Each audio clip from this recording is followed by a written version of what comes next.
In this video, we're gonna give you 6 tips on how to load and unload your dirt bike.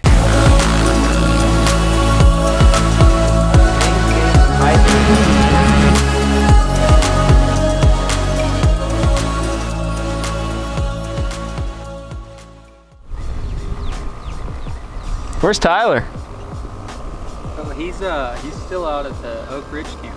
Oh, okay. What's going on, you guys? This is Cody with the MX Factory. Today, we're gonna show you 6 tips on how to load and unload. I'm not gone! What are you guys trying to hijack my system?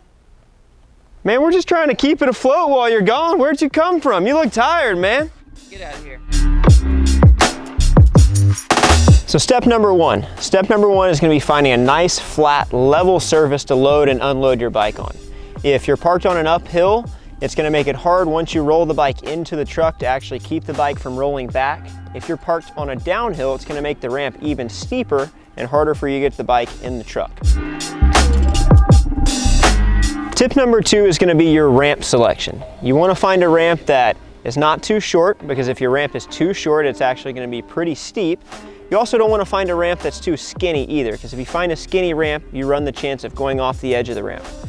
My preference on a ramp is a nice medium to long sized ramp that's wide enough where you can roll the bike up without having to worry about rolling it off the side. ShopMXF.com.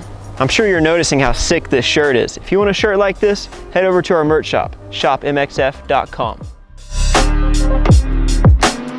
So tip number 3, finding a good step to help you get from the ground into the back of the truck. We all bring these things to the track, whether it be a stand, a cooler, a toolbox.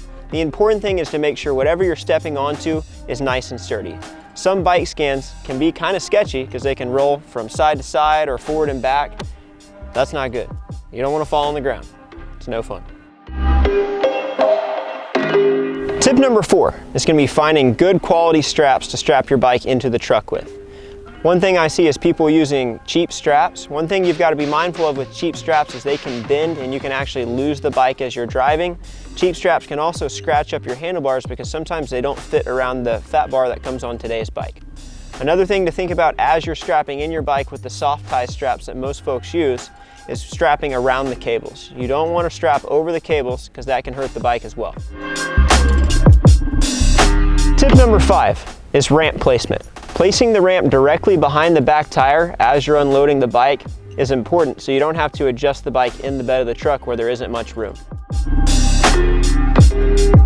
Tip number 6, controlling your bike as you unload it. This can get sketchy. A few tips. Cover your front brake and control the speed with your front brake. You can also shift your bike down into gear and actually release your clutch as you're loading down the bike to stop the bike as well. I like to stop halfway on, halfway off the tailgate as I unload the bike to step down from the tailgate to my step. All right, everybody. Hopefully you liked this video. If you did, check out more videos over here. Don't forget our Instagram right down here. Like and subscribe right over here. We've got a Patreon. Tyler's got a baby. That little baby's hungry. Please donate to our Patreon. We will love you so much. So much. Best of luck loading and unloading your bikes, everybody.